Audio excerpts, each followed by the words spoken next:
Good morning and g'day mate, and welcome back to Dyson Sphere with me, JD, and of course the wonderful Mr. Icarus. And today's episode, we're going to be knocking out the Dyson Sphere components. That's very, very high on our list. At the same time, we're probably going to knock off the small carrier rockets at the same time because, let's face it, the Dyson Sphere components only go into the small carrier rockets. They don't really go anywhere else. So, with that out of the way, that's the plan for today's episode. But before we do that, I do need to talk about our previous build. Our previous build where we made a couple of fuel rods. I fully admit I caved. I ended up redoing these machines so they output on the same belt. It did shrink the build by like one tile on either side. At the same time, I did talk about putting markers on every belt, and because I was rebuilding it, I put markers on every belt. But I did learn something new, and like the fact that I learned something new probably means the whole thing was worth it. But I learned something new when I had done all the markers except like one left on the belt. It turns out if you copy a recipe off a assembler and come over to a belt and hit paste, nothing happens. But if you copy it off a belt that already has a marker and then hit paste, it copies and pastes. Yeah. So of course I learnt this like 3 items away from the end. Everything else I'd done manually, but future lessons. So, with out of the way, today's episode, as I said, is to make the small Dyson Sphere components and the small carrier rockets. Now, we're going to been aiming for this number the whole time, 2.5 rockets per second. 2.5 rockets per second should use 40 deuterium. We're making a little bit more than that right here. Also, should use a reasonable amount of material. Actually, no, let's talk about it. So we should need 10 assemblers to make the small carrier rockets because they have a reasonably long crafting time. The Dyson Sphere components have 8-second crafting time. It's an even longer crafting time. I'm going to need one of those awesomely round, perfect numbers to deal with. We need 26 2/3 assemblers making the Dyson Sphere components. So, with that out of the way, we're going to start with one tower at... let's start it right here. Let's start close to the previous build. We want to make the Dyson Sphere components first, and there's no need to put them back into the tower because they're not going to go anywhere. But we can bring in the frame material that we made previously. We're also going to bring in solar cells and, of course, processors. They're going to be the 3 things we're going to need. Actually, no. Let's come to this end. And let's start from this end, because this end's probably going to be the easier one. So we're going to need the small carrier rockets. That's step number 1, okay? Small carrier rockets need a input belt for the actual rockets themselves. The small carrier rockets require the Dyson Sphere components, which we're about to make, but they're also going to require the quantum chips and the deuterium fuel rods. So, plan is a assembler. It's also turn that thing off. We're going to bring out one of the materials, drag that along, bring out the other material, drag that along, set your recipe right there, and the third material we're going to assume we're going to make it somewhere to our right, and it'll pop into this machine. So it should be a case of there, output to there, and as I said, we need 10 assemblers, so 1, 2, 3, 4, 5. Giant build right here. We're going to also need to do basically a mirror image on the other side, but at least now we know our belt lengths, and that belt just comes straight through. We're going to put an assembler right there. You are also going to come from the end of this belt, that belt, and output here in the middle. Drag that down 5 machines, and we can grab the great belt deconstructor and remove everything there. Okay, so that's our 10 assemblers doing the small carrier rockets. You need to bring in warpers. that's that build done. You can have half my warpers. There we go. Okay. Alright, so that's step 1. Step 2 is going to be the Dyson Sphere component, which also requires 3 inputs. So, nope. 1, 2, 3. Actually, let's mark some of these belts. Every 3rd assembler or so. So right here, we're gonna make you that one. We're gonna make you fuel. We're gonna make you quantum chips. We're gonna make you small carrier rockets. That one, which should now mean I should be able to copy that, paste that, copy that, paste that. Copy that and paste that. See, isn't that so much better? Okay, so you're going to be the Dyson Sphere components, which is going to require the frame material, the solar cells, and the processors. So it should be a case of grab, and I want you to output with plenty of room to lead up to this tower, this next assembler. And hang on. If we do there to there, let's click in all the right buttons. It doesn't matter what order these in, so we just go with processors. Crap, I don't even remember what the ingredients were. Frame materials and sales. Frame materials and frame materials, sales, frame material. There we go. Okay, the great belt dismantler can go there, and that's not going to work. Okay, I need to drag this out 6 more. That should work. Okay, copy and paste. Copy, paste, copy, paste.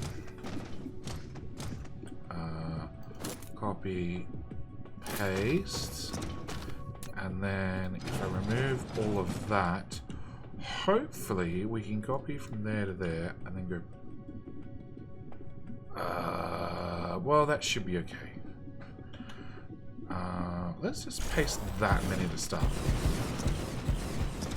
Okay, so we need, I need 26.67 machines, okay? Which is 27, which is probably going to be 28. So that's 1, 2, 3, 4, 5, 6, 7, 8, 9, 10, 11, 12, 13, 14. 14 and 14 make 28. Okay, so we know we need at least that many machines. Let's go duplicate things on the other side. Will my blueprint work?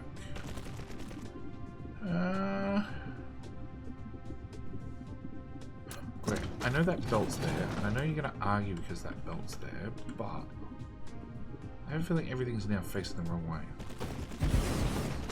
Yeah, definitely. Okay, so we'd have to move that to there. Set you for vein utilization number. What's that? Some ridiculous number. It means that we now have 410% mining speed and our ore consumption is down to 15%. Less than 15%. Okay, cool. We're rocking it. We want sales in there, processes in there. Can I copy, paste, paste, processes, paste, paste, and then the actual sphere components themselves. Copy, paste, paste. Okay, so with that done, we should be able to remove that belt, copy that, paste that. Is that right?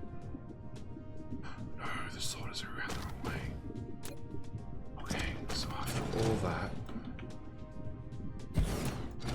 I don't think actually blueprinting it helped us at all.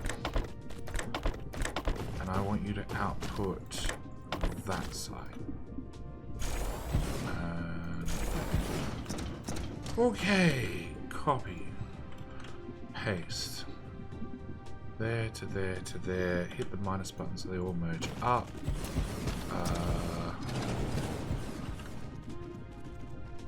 Paste.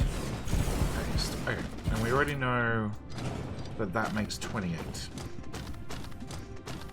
Okay, so we got 28 assemblers that are off by a tile. You're kidding me.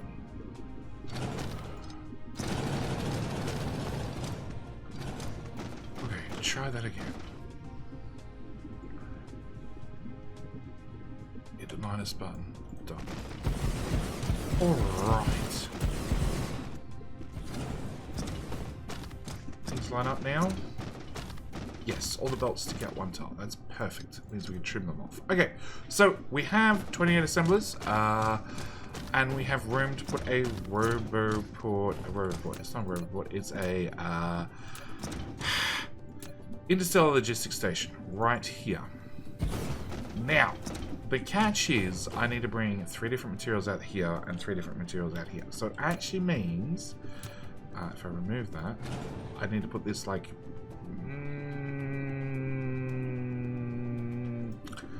Maybe I can get away with that tile. I should be able to get away with that tile. Okay, so I can put that there. Or we have this space here in the middle.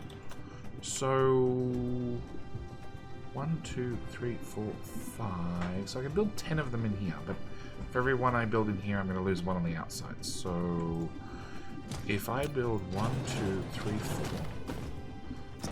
I could build 1, 2, 3. No, I built 2 from either side. So 1, 2, 1, 2. Okay, output's easy because they're going to output to this belt. Input. Okay, let's just talk about input. If I run 3 belts, 3 belts for input. Let's try and center things just a little bit. Actually, I wanted one of those belts.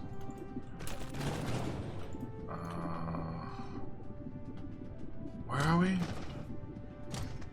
Here and here.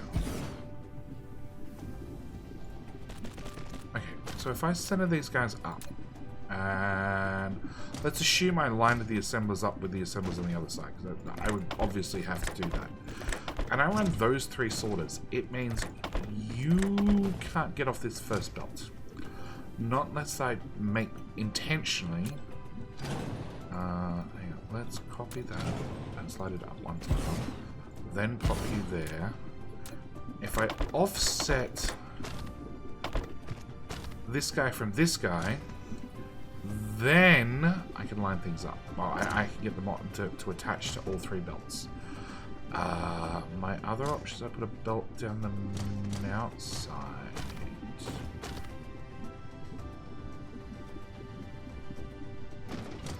Okay. What we're going to do is we're going to remove that belt. We're going to extend this up, right up to the rear of the tower. We're going to put 1 assembler there and 1 assembler there. Can I get a belt? Can I get a belt? I can get a belt. Okay, so what we're going to do is we're going to bring you in, you in, you in, you in. Okay, so we can have 2 materials, and let's call them sales and processes. Okay? At the same time, actually, we should give these guys outputs. You need to output to that one and to that one. You, sir, need to output to that one. And we've got our 4 assemblers. Okay, so step 1, 4 assemblers. Step 2 is 3 ingredients. We've already got 2 ingredients, but I should be able to take the 3rd ingredient around the outside. That way everything stays nice and neat and fancy. So we should be able to bring you in there and bring you in there. Okay. Which means tower now moves to... Pick up tower. Tower now moves to here. Yes. But if I remove you and you, we can drag you up another tile. And hang on, let's extend that belt up. And you also up another tile, which means tower should now be able to slide too close to another logistics tower. Oh. Oh.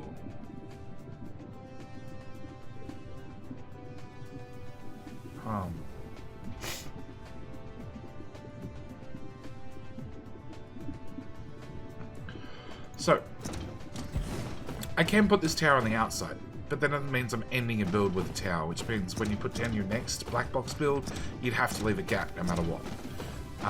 They're always designed to start with a tower and end with nothing. No towers, at least. So there's no actual benefit to squeezing this in any closer. Okay, so just to confirm, we have 3, we have 6, 9, 12, 13, 14, 15. Which is 30. Which is a lot more than I need. 3, 6, 9, 12, 13, 14, 15. Well, turns out I only need that many. I only need 28 of them.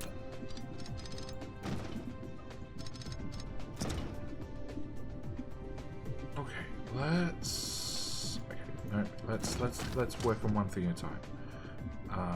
So I could put that back there.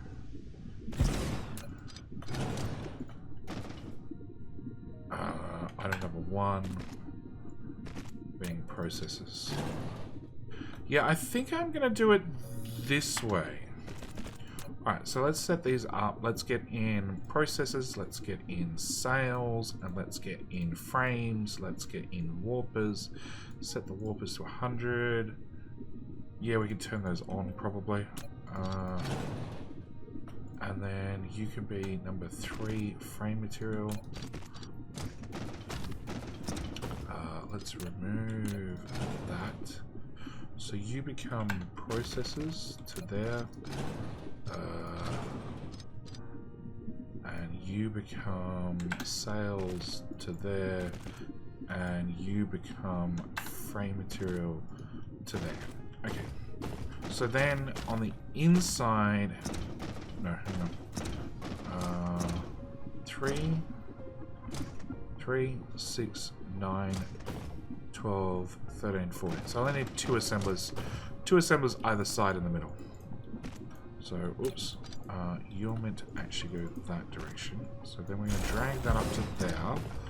We're then going to rebuild this. So I'm going to bring out material number 2. Material number 1, which we'll take to the outside. Material number 3, which we'll bring to here. And then, oh, that really breaks that sorter. Okay, so you're going to have to go there. And your counterpart will have to go there. So then I can get rid of all of that. We can bring that down. I have no idea where it turns around. We'll work that out in a second after we get our assemblers put in. So 1, 2... 3, cut that, run that belt to there, and that becomes our build. Well, apart from that belt being slightly too long. And us not having any power. Okay, so, power poles. I like starting at the far end. There and there, maybe? Okay, there and there. Put a power pole right here in the center. Nope. There. That's in line with the tower, so there. And then...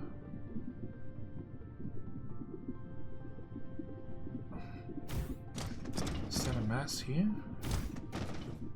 Wow, they got everything except literally everything except the tower? Okay, hang on. Let's move you out of tile. Let's move you out of tile. And let's move you out of tile. We're good. There.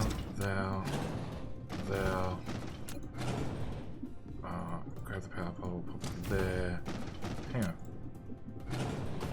No, you don't power up those two assemblers. Okay, so I need to put a power pole there. Okay. And then I'd need to put a power pole there for argument's sake. So that should do everything. We just need to fill it with shippies. More shippies.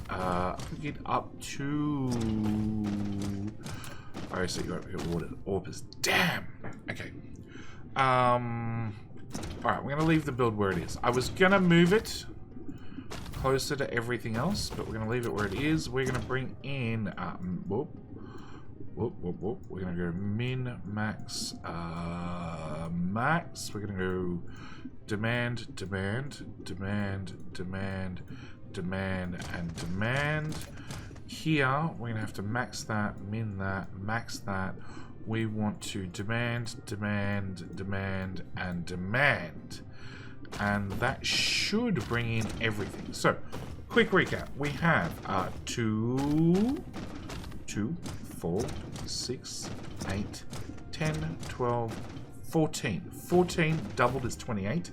I only need 26.6, but we've got 28 because why not have 28? 28 of the frame material, Dyson Sphere component machines, rather. They use frame materials. They're outputting onto the single belt. Single wonderful, majestic belt that runs down here. It's going to get picked up by every single one of these assemblers, which are going to be making the small carrier rockets. Small carrier rockets are going to run down this belt in the middle and straight into this tower. And we're making 2.5 rockets per second, which you might say is not a lot. But hang on, 2.5 rockets per second is... Let's find a calculator. Because it's after 3 AM. After 3 AM, I don't have to do maths. I've already done the maths. 150, isn't it? Yeah, by the time I found the calculator, brought it up on the screen, typed in the numbers, already mentally done the maths. So we're doing 150 rockets per minute. A rocket, a silo launches 1 rocket every 12 seconds. I think. I think it's every 12 seconds. So we should be able to maintain 30 rocket silos running flat out of this tiny itty bitty build, which is occasionally having a shortage, and I think that's just because we're still waiting on things to buffer. Yeah, it looks like everybody's buffered except this guy on this side and this guy on this side. Yeah, so we've got a buffering issue, but apart from that, we should be golden. Local planet, small carrier rockets. 1 minute. And when I say 150, 145 per minute. It's close enough, close enough. 148. We saw it there for a second. So, I think that means we finished this build for this episode, which also means next episode we're really running out of things to automate. I'm pretty sure we should look at antimatter fuel rods, because antimatter. There's no point to doing hydrogen fuel rods because they're only used by Icarus. Actually, technically you use them in the thermal power plant, but why you would take hydrogen, add a bit of titanium, spend power to craft it, to then go around and burn it, seems pointless to me. The only thing it does is compress it, which I guess has its advantages, but yeah, there's no way you're going to mass produce hydrogen fuel rods. We've already done the deuterium fuel rods. We had to do them for this build, so I'm pretty sure next episode we're going to do some antimatter fuel rods, and I don't know how many we're going to do per second. But I have one whole episode between now and then. Well, I have from now till next episode to make up that number, work out the maths, and come back next episode and give you that build, all the maths, reasons why we did that maths, and all that sort of stuff. So, with all that said, I'm going to call it here for this this episode. As always, thank you guys so much for watching. Do hope you've enjoyed. And as always, I'm JD. Tell your mum I said hi. That's it. We're out. Thanks for watching. Bye.